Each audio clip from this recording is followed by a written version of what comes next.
one thing that comes into mind, I know someone that you work with a lot. I know at Crush Studios we work a lot with the next gentleman I'm going to introduce.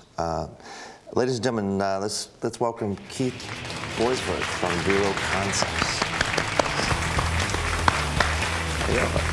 Hi, how are you? Hey, Chris, how's it going? How are you? How's it going? How you doing, man? All right. Another busy one, huh? Hey, Keith, man, it's so good to have you on the set here. Glad to be here, man. Good. So tell everybody a little bit about what you do. I mean, Vero Concepts designs and creates branding, social media, and marketing products, right?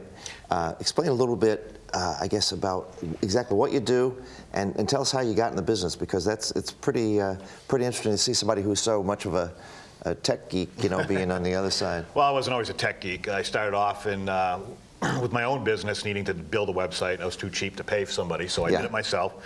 And people asked me to build one for them, and it took off, and that was back in 2000. And then 2009, I think it was, a friend of mine from high school approached me, saw me on Facebook, saw that I did websites, starting a band. Yeah. Cover band. They had nothing at all. No songs, no logo, no website. So I built it for him. Really came out awesome. We did one show locally where we got all our video and audio, put it up on his website.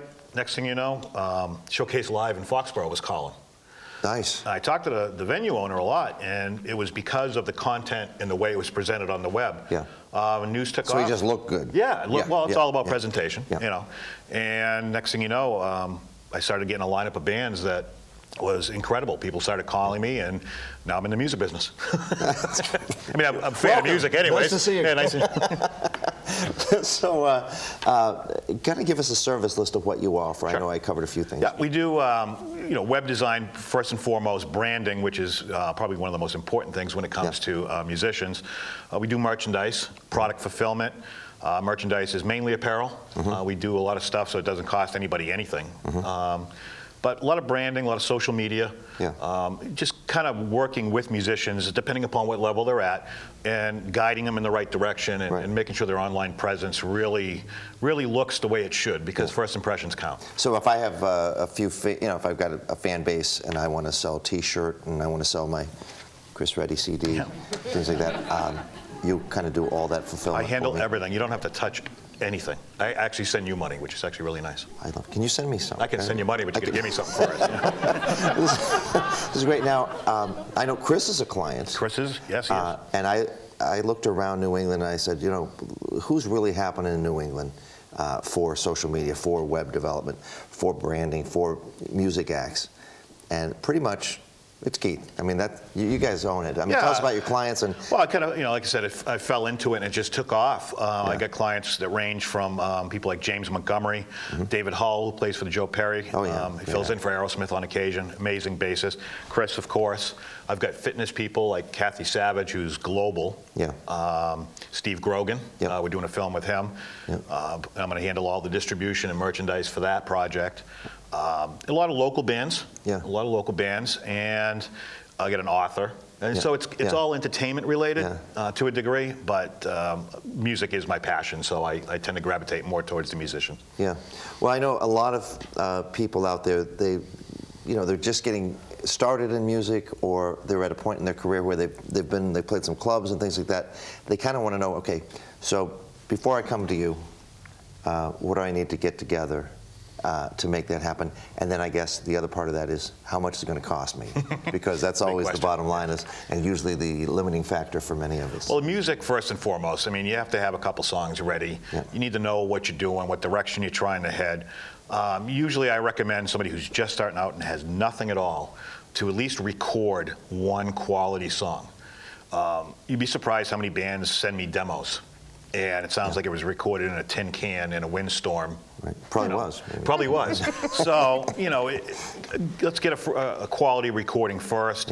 Let's build some branding. Let's get a logo. Even if it's just your name, let's present it the same way all the time. Now, you don't have to come to Crush Media Studios to do that, right? Well, I prefer that they did, because it would be a lot easier, because at least I know it would be quality work. And yeah, but you could presumably get a small, use GarageBand or one of the... There's so much, the technology out there, if you're just starting out, you do have the ability.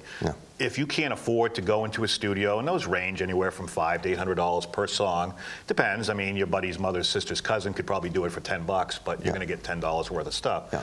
So getting a quality song first and foremost, allowing me to take that song and get it into the market, Yep. and start getting it heard, setting up accounts, Reverb Nation, iTunes, SoundCloud, making sure your Facebook presence is good, you have a nice Facebook page, and the content that you put up is quality. Yeah. I'd rather have one quality song or video than 10 random things you just threw up there because you get a blurry picture from a mosh pit and it looks cool. Yeah. Presentation is everything. Yeah. And that's a great point because, you know, I mean, I know many of us grew up, trying to get enough money to scrape together to do an album or an EP. You know, right, Chris? I mean, that was the way we always did it. Yeah. And it usually took your entire budget to go into a recording studio like Normandy or Longview Farms. how much did you guys spend on yours, pricey. Juliana? You did. We spent thousands. Yeah. Yeah. So many thousands of dollars. Yes. With technology moving so fast, you know, the desire to have to put a full CD together right away, you don't need to. Yeah. Start getting your music out there, start getting heard, do one song at a time if you have to. Just start getting out there because it'll start spreading. And then when you have the time and you've built up some cash, now you can go into the studio and do it right. Well, the cool thing is, I mean, I think we were talking in the green room earlier, it's almost like it's self-generating. I mean, you've got to scrape together a little something, and you've got to get a recording done. And now you take that out, you start your social media thing, you get things rolling, and now if you've got a you can use the money from that, right? Right, a good platform, social media. Chris will tell you, he's a king of it.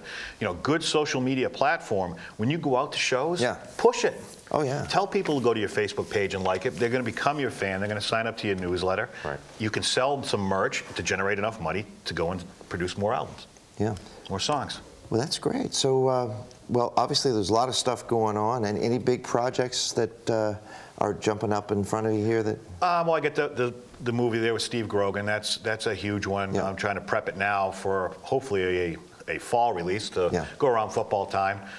James, me and Chris have been talking about doing some more stuff and getting things going. So it's always something.